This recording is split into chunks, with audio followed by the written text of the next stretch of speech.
I welcome you all for this lecture series. A very good morning to all.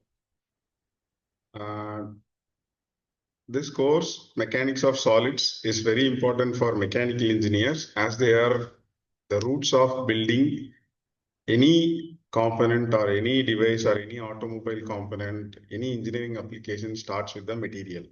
So studying the strength of materials is very important for mechanical engineers. This mechanics of solids will try to teach the basics of all this material strength. So in the unit 1, we are going to go through stress, strain and deformation of solids. So actually we have solid mechanics, fluid mechanics and engineering mechanics. What is the difference between engineering mechanics and solid mechanics? So engineering mechanics is the science which deals with mechanics of rigid bodies, that is the force at the load and the deformation happening in a rigid body. And mechanics of solids deals with both rigid bodies as well as deformable bodies.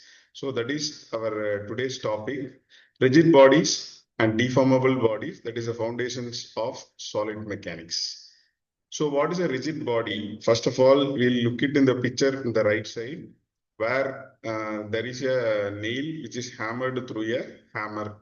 So the real world example is hammer under normal use where its deformation is minimal. There is no deformation, that is rigid body, which is defined as the body with negligible deformation under load, assumed to be perfectly stiff for simplified analysis in statics and dynamics, enables focus on forces, moments, and motion without considering shape changes.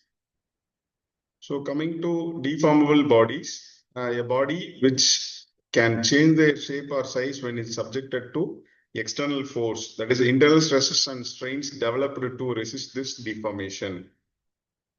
Critical in strength of materials and structural design, like for example, when you are manufacturing any automobile component, for example, we'll take a car.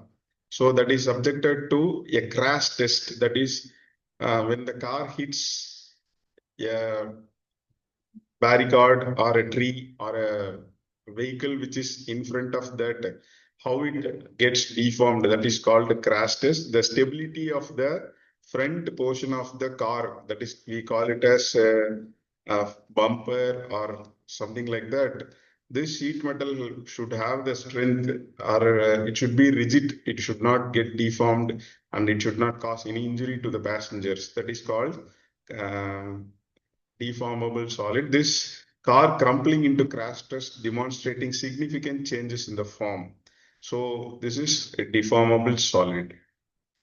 And mechanics of rigid bodies, where the core concepts are equilibrium forces, focus, that is forces and moments, balance of our static or constant velocity states, and motion description, simplified problems, that is fewer degrees of freedom leading to easier calculations, and foundational for basics for classic statics and dynamic courses. So mechanics of deformable solids, we have four core concepts, that is stress and strain, study of material response under load, how a material gets respond whenever there is an external load, and constitutive relations, links between stress and strain, that is Hooke's law, which states that any solid which is subjected to an external load, the stress is directly proportional to strain within the elastic limit, that is Hooke's law. And the third one is analysis scope, includes deformation, deflection and failure modes. And the fourth one is design essential, that is crucial for safe, efficient structures and materials. Visualizing deformation, which is basically through stress and strain, that internal force per unit area resisting external load, we call it as stress, and a measure of deformation, that is actual dimensions to the original dimensions after the loading is done, we call it as strain, which has no unit. An elastic spring stretching and returning to its original length, demonstrating Hooke's law behavior, which is shown here in this diagram. And it is why both matter in engineering, that rigid body mechanics and solid body mechanics, deformable body mechanics are crucial in understanding real world problems. So combined mastery enables innovation in design, analysis, and material science. I hope you all understood what is rigid body and what is deformable body and what are the applications of that, and that we see in a small mind map here.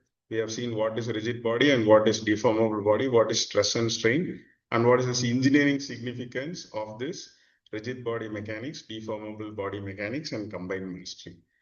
So thank you all for the patient listening. We'll meet you in the next lecture series. Thank you.